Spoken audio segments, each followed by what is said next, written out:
As our population ages, more and more people are falling victims to the scam industry, and it is an industry often involving transnational criminal organizations working in areas of weak governance and employing people who have been human trafficked.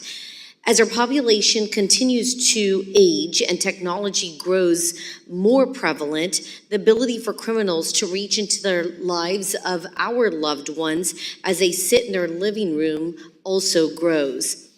That being said, it is a commitment of mine to protect our seniors, to protect their hard-earned Social Security and retirement savings, and we also must protect our seniors from devastating ramifications of these scams. Question is to Ms. West. No one wants a member of their family to fall victim to one of these schemes and lose their life savings. Is there anything that families can look out for or conversations that you suggest having with our more mature family members to help ensure that they do not fall victim to these scams when they're home alone? Thank you so much for the question, and thank you for your leadership in protecting seniors.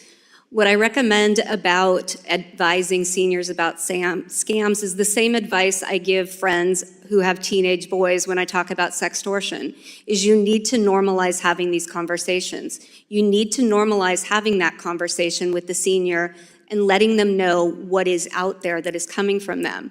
We need to have a national conversation about those texts that you are receiving on your phone are nefarious. Those are coming from human trafficked people who are getting beaten when you don't respond. Don't respond to them. People need to understand the whole context of what's happening.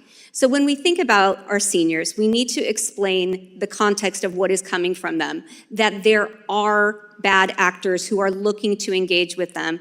And we also need to start looking out for what happens when our seniors isolate.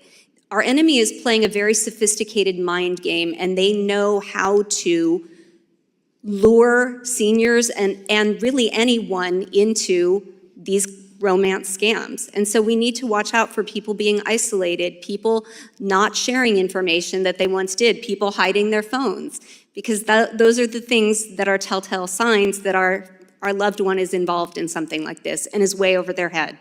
So if we do have a loved one that is over their head, they are being scammed or have been scammed, how do they report it? What we tell everyone is that you need to report to your local police department. And when I frequently teach chiefs of police about this, and I'll say, how many of you think you have a cryptocurrency problem? And nobody ever raises your hand. And I say, no, you don't, because they're coming to my task force because you're not seeing it. They're not reporting to you, and at the front gate, people are throwing those in the garbage. So we need to keep reporting to our local police departments so that they know how big this problem is and they allocate appropriate resources. They need to report to IC3. IC3 is the best way for us to establish how massive this problem is so that resources are allocated appropriately. And for those listening, what is IC3? Oh, thank you. It is the Internet.